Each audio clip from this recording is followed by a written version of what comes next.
Emily, we have you on camera entering their cells. I'm sorry, I don't know what you're talking about. Sure you don't. I was doing my rounds. That's my Turn job. around. Put your hands behind your back. Wait, why am I being arrested right now? Emily, we have you on camera entering their cells. I'm sorry. I don't know what you're talking about. Sure you don't. I was doing my rounds. That's my job. Put your hands behind your back. Wait, why am I being arrested right now? That Thursday afternoon in the employee parking lot of Coastal State Prison marked the end of Emily Whitfield's career in corrections. 23 years old, 18 months on the job. 5 inmates, 1 pregnancy, and a digital trail that would expose conduct so brazen, so reckless that even veteran investigators struggled to comprehend how it had continued undetected for as long as it did. This is the story of how one young correctional officer threw away her future, and how the Georgia Department of Corrections failed to stop her until it was far too late. Emily Whitfield grew up in Waycross, Georgia, a small city of 14,000 people in the southeastern corner of the state. Her father had worked for the Georgia Department of Corrections for 22 years as a transport officer. Her older brother followed the same path, starting at Ware State Prison straight out of high school. For Emily, corrections wasn't a career choice. It was the family business. She graduated from Ware County High School in 2018 with a 2.88 GPA and no clear direction. Community college lasted 1 semester before she dropped out, citing financial pressures. She worked at a Waffle House for 8 months, then at a distribution center loading trucks on the overnight shift. In March 2021, 3 months after her 21st birthday, Emily submitted her application to the Georgia Department of Corrections. Her application was unremarkable. No criminal record, no red flags. Her father's long tenure gave her a minor advantage during the interview process, according to personnel records later obtained through open records requests. The interviewing officer noted that Emily seemed eager to serve and came from a corrections family with strong values. She was hired on May 3, 2021. Coastal State Prison sits on 2,400 acres of former farmland outside Savannah. Opened in 1989, the facility houses approximately 1,400 male inmates across 5 housing units. Security levels range from minimum to close custody.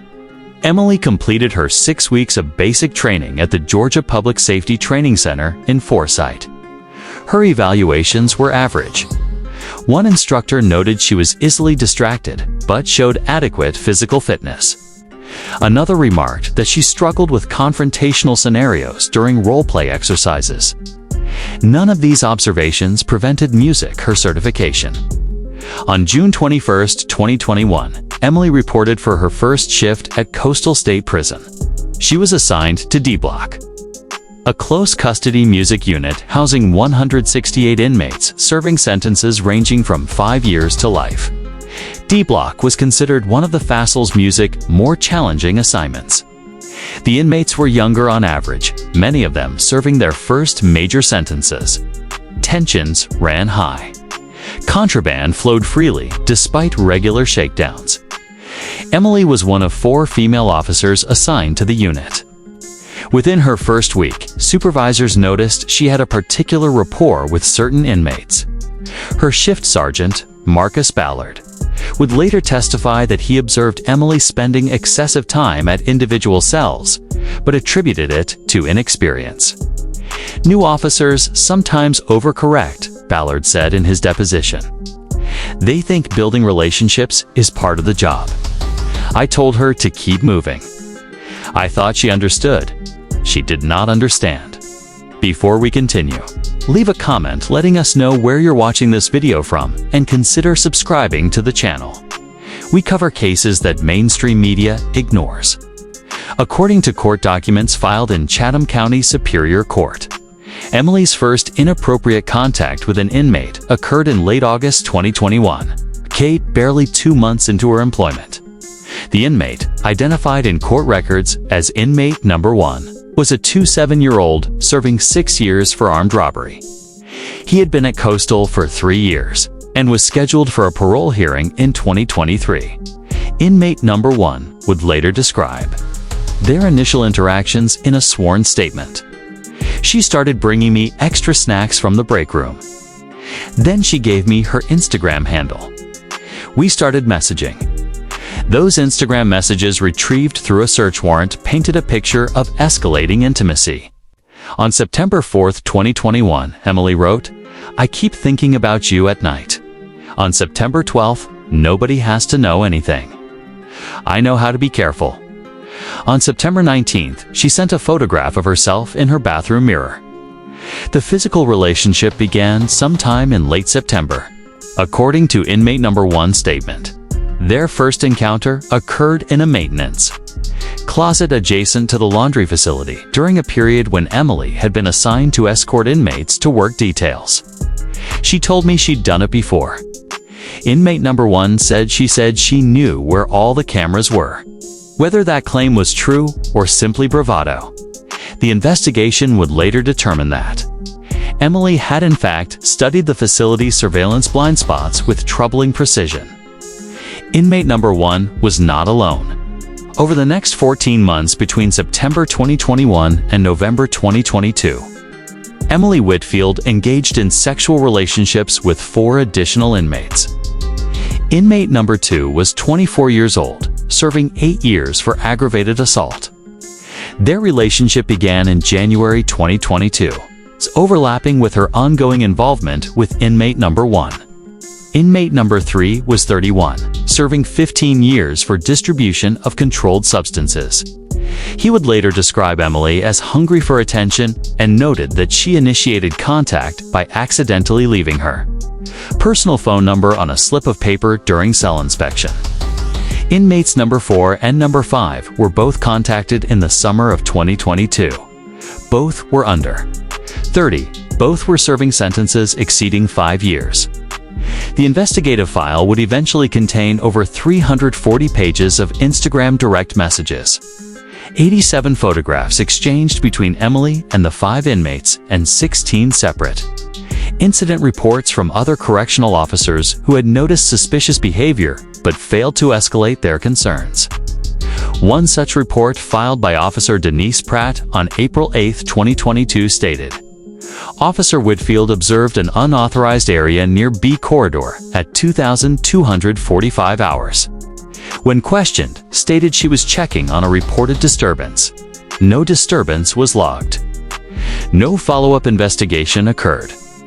Another report dated July 14, 2022, noted that an inmate had been seen receiving items of unknown origin from Officer Whitfield's lunch bag. That report was reviewed by a shift supervisor, stamped, addressed verbally, and filed away. The pattern was clear in hindsight. Emily had grown bold. She was taking risks that should have triggered immediate intervention. Instead, the institution's oversight mechanisms failed at every turn. In late October 2022, Emily called in sick for 3 consecutive shifts. Her supervisor attempted to reach her by phone. She did not respond. On November 2nd, Emily returned to work. A colleague noted that she appeared pale music and distracted. During a break in the staff lounge, another officer overheard her making a phone call in which she said, "I don't know what to do. I can't get rid of it." That officer reported the music conversation to Human Resources, believing Emily might be experiencing a personal crisis. Human Resources scheduled a wellness check for November 7th. Emily did not attend.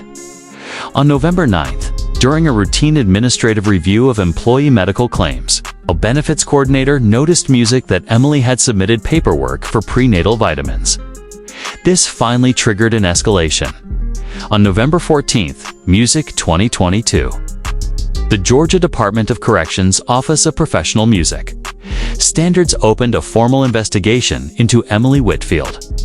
Investigators interviewed 9 inmates from D Block. 3 music initially denied any knowledge. 5 refused to speak without legal counsel. Music 1 inmate number 3 provided a full confession within the first hour of questioning. "She's pregnant," he told investigators. "And it's not mine. but I know whose it is. A music paternity test was ordered. The results confirmed that inmate number 2 was the father. On the afternoon of November 17, 2022, Emily Whitfield pulled her gray Honda Civic into the employee parking lot at Coastal State Prison. 2 investigators from the Office of Professional Standards were waiting beside her designated parking space. Badge camera footage from that encounter shows Emily stepping out of her vehicle with a travel mug in one hand and her lunch bag in the other. Her expression shifts from confusion to recognition to fear in a matter of seconds. Ms. Whitfield, we need to speak with you regarding an ongoing investigation. Music, the lead investigator states. Am I in trouble? Emily asks. We have some questions about your activities on D Block. Emily sets down her lunch bag on the hood of her car. Her hands are shaking. I want to call my dad, she says. You can call anyone you want after we're finished. Right now, we need you to come with us. The footage shows Emily beginning to cry. Her mascara runs. She wipes her eyes with the sleeve of her uniform. I know what this is about, she says quietly. I know. Then, let's talk. I made a mistake. I made a lot of mistakes. Those words captured on audio would later be introduced as evidence during her criminal proceedings. Stories like this don't get the attention they deserve. If you want to see more accountability coverage, subscribe and hit the notification bell. Let's get into the legal. Fallout: Emily Whitfield was terminated. From the Georgia Department of Corrections, effective November 18, 2022. Her personnel file was marked not eligible for rehire. On December 6, 2022,